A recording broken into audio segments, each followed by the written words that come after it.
Halo pemirsa sekalian, jumpa lagi dengan saya Martin dalam Retro Kini Movie Review edisi kali ini. Akhirnya sequel yang saya tunggu-tunggu dengan harap-harap cemas ini dirilis. Ya, Sri Mulat Hidup Memang Komedi ini merupakan sequel dari Sri Mulat Hil Yang Mustahil babak pertama yang dirilis 19 Mei 2022 kemarin. Kala itu perolehan penontonnya hanya 246.711 penonton, yang tentunya sangat jauh dari harapan MNC Pictures dan IDN Pictures selaku produser filmnya. Sayang sekali. Sedianya babak keduanya akan dirilis Mei 2023 ini menurut berita yang saya baca waktu itu. Tapi berhubung perolehan penontonnya yang cuma segitu, saya pribadi ragu bahwa film keduanya akan tetap dirilis. Apalagi di bulan Mei 2023 kemarin, ternyata tidak ada info apa-apa mengenai sequelnya tersebut. Saat trailer perdananya dirilis di awal November tahun ini, saya lega karena ternyata babak keduanya akhirnya jadi dirilis. Tapi yang saya heran kenapa tidak ada embel-embel babak keduanya ya? Ya sudahlah, sebagai seorang penggemar Sri Mulat, saya memantapkan hati untuk menontonnya akhirnya. Bagi pemirsa yang belum pernah nonton film pertamanya, silakan simak di review saya sebelumnya ya, biar punya gambaran cerita film pertamanya. Spoiler alert buat yang belum menonton Hidup Memang Komedi, silakan tonton dulu filmnya bila tidak ingin diberi bocoran jalan ceritanya di review saya ini, oke? Film dibuka dengan adegan dari film pertamanya, di mana Sri Mulat manggung di Solo dan Gepeng selalu nyeletuk dari bawah panggung, sampai akhirnya mereka ditawari untuk ke Jakarta dan mengisi acara di TVRI.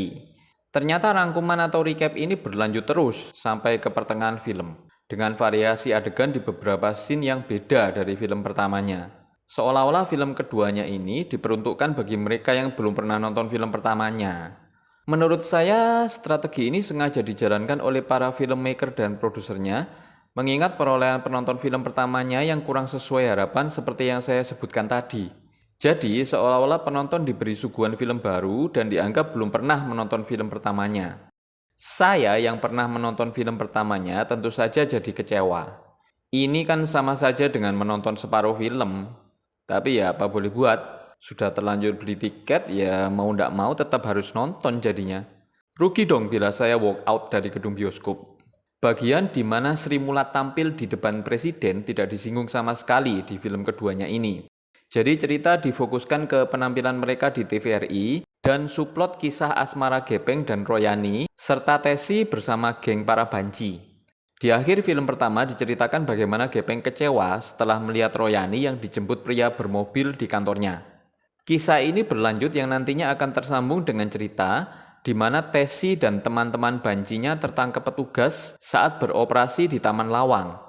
Sebelum itu cerita ditarik ke belakang dulu, di mana Gepeng yang belum bisa naik motor diajari oleh teman-temannya di Sri Mulat bagaimana cara naik motor dengan gaya komedi khas Sri Mulat, di mana mereka bergantian berperan sebagai motor dan penunggangnya di hadapan Gepeng yang sedang dicukur rambutnya oleh Basuki.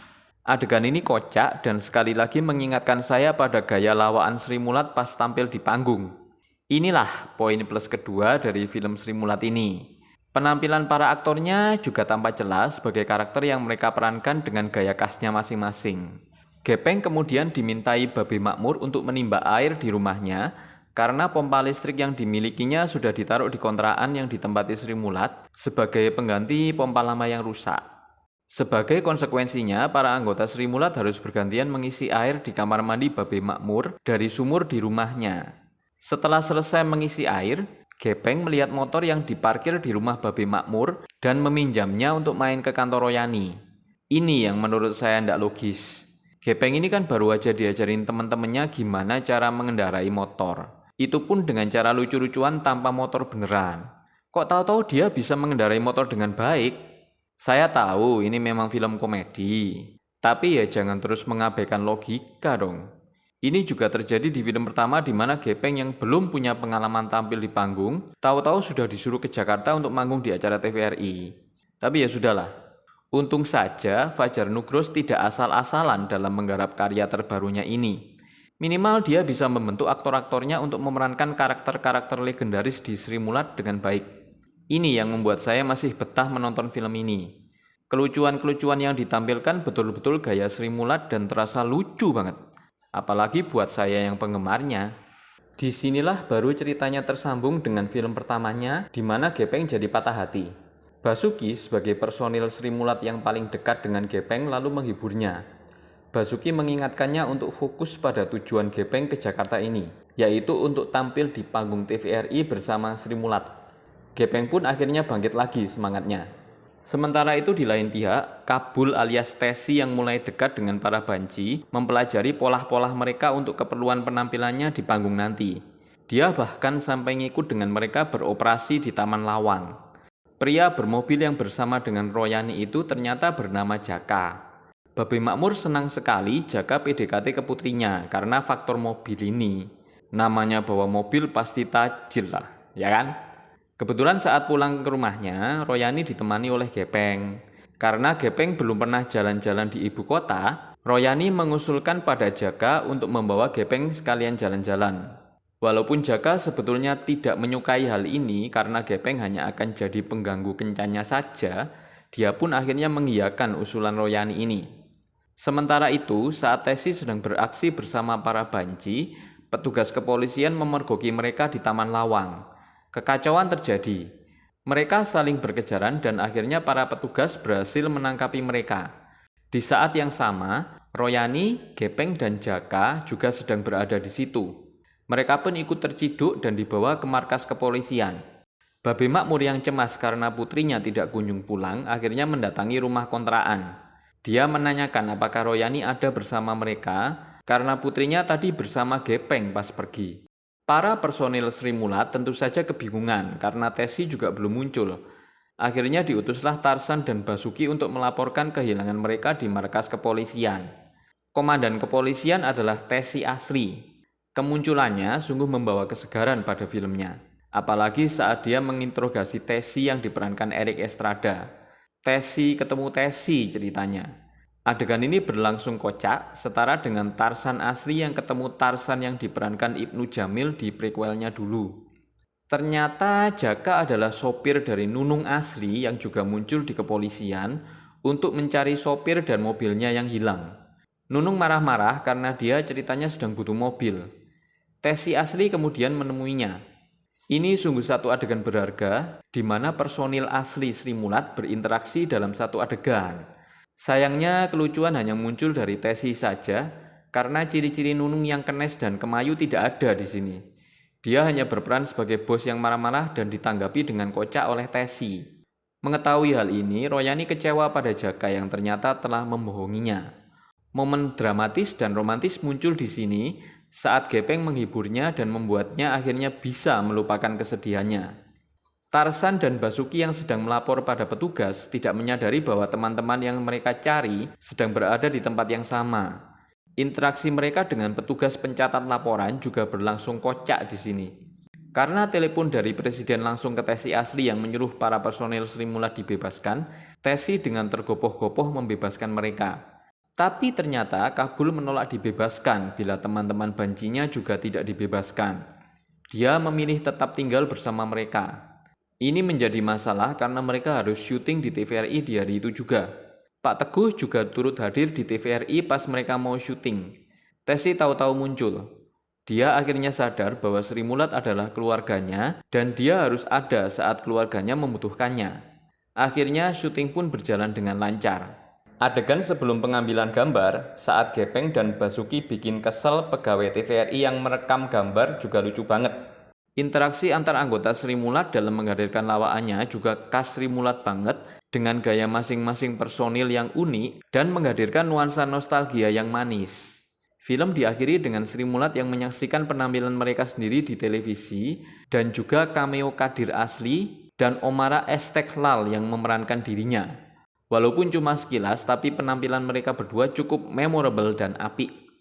Nah, pemirsa, boleh dibilang, Sri Mulat Hidup Memang Komedi ini senada dengan prequelnya yang lebih menekankan unsur komedi dan nostalgianya daripada unsur yang lain. Dan untuk poin itu, Fajar Nugros cukup berhasil. Walaupun seperti yang saya rasakan dalam film pertamanya dulu, sebenarnya bukan ini yang saya harapkan. Tapi kedua film Sri Mulat ini bukanlah film ngasal. Lawakan khas Sri Mulat berhasil ditampilkan dengan baik dan berhasil mengocok perut penontonnya. Saya pribadi sebenarnya lebih mengharapkan filmnya menghadirkan cerita asli yang lebih bersifat biopik daripada film komedi biasa. Tapi sayangnya Fajar Nugros selaku penulis cerita dan sutradaranya mengambil opsi kedua.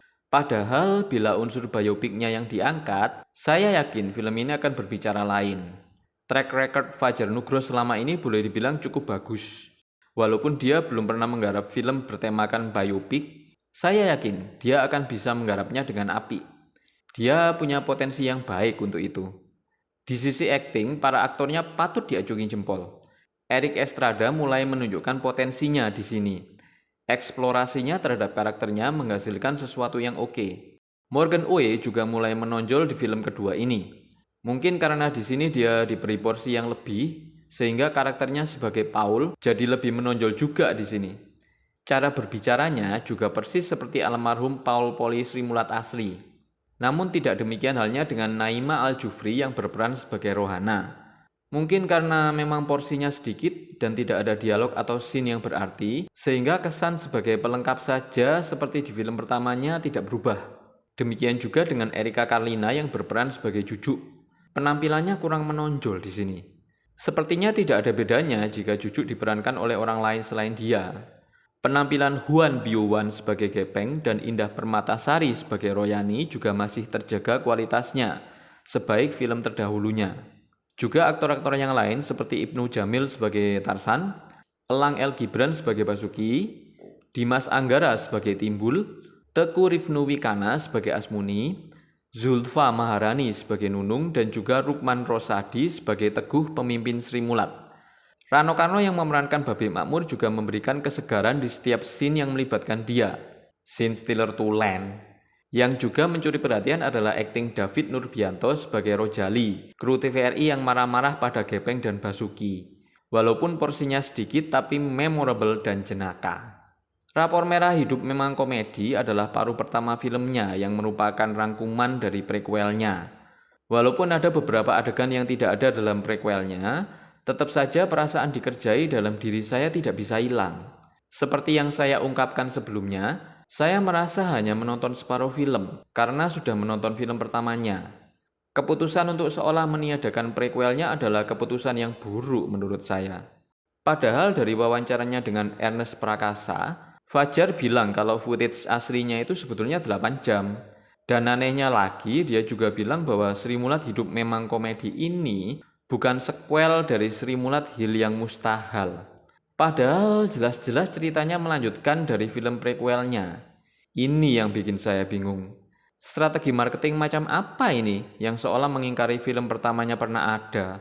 Padahal prequelnya itu bukan film yang jelek secara kualitas loh, walaupun perolehan penontonnya memang kurang sesuai harapan. Ada apa dengan Fajar nih?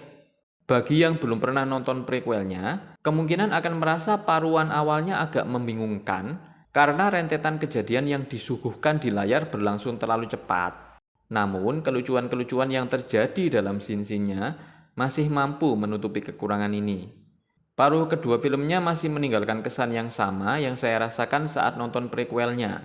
Terasa lebih menonjolkan unsur komedinya dibanding penceritaan yang logis. Mentang-mentang ini film komedi, jadi logika kurang diperhatikan. Contohnya Gepeng yang tiba-tiba bisa mengendarai motor. Diciduknya Gepeng, Royani, dan Jaka di Taman Lawang yang kesannya kebetulan banget. Kabul yang akhirnya muncul saat syuting akan dimulai, tanpa memperlihatkan proses yang membuatnya memutuskan untuk akhirnya mendukung kepentingan Sri Mulat sebagai keluarganya. Untungnya, sekali lagi, unsur komedinya digarap dengan baik sekali, sehingga kekurangan ini masih bisa tertutupi. Lepas dari kekurangan-kekurangan itu, Sri Mulat Hidup Memang Komedi masih masuk dalam daftar film yang layak tonton menurut saya. Tetapi secara kualitas masih di bawah film pertamanya yang penceritaannya lebih rapi. Menjelang ending, filmnya terasa rada kedodoran dalam penuturannya. Sayang sekali. Jadi, skor saya untuk Hidup Memang Komedi 6/10. Yang membuat saya penasaran adalah bagaimana alur cerita aslinya bila paruh pertama tidak diisi dengan rangkuman film sebelumnya. Paling tidak bisa diisi dengan menampilkan lebih banyak scene komedinya bila meninjau dari pernyataan Fajar Nugros bahwa footage aslinya 8 jam, walaupun bila ternyata ceritanya memang segitu doang. Tapi dengan begitu, paling tidak penonton film pertamanya mendapatkan lebih banyak sesuatu yang baru di film keduanya ini. Betul apa betul? Demikianlah review dari saya pemirsa. Kita jumpa lagi di edisi berikutnya. Bye!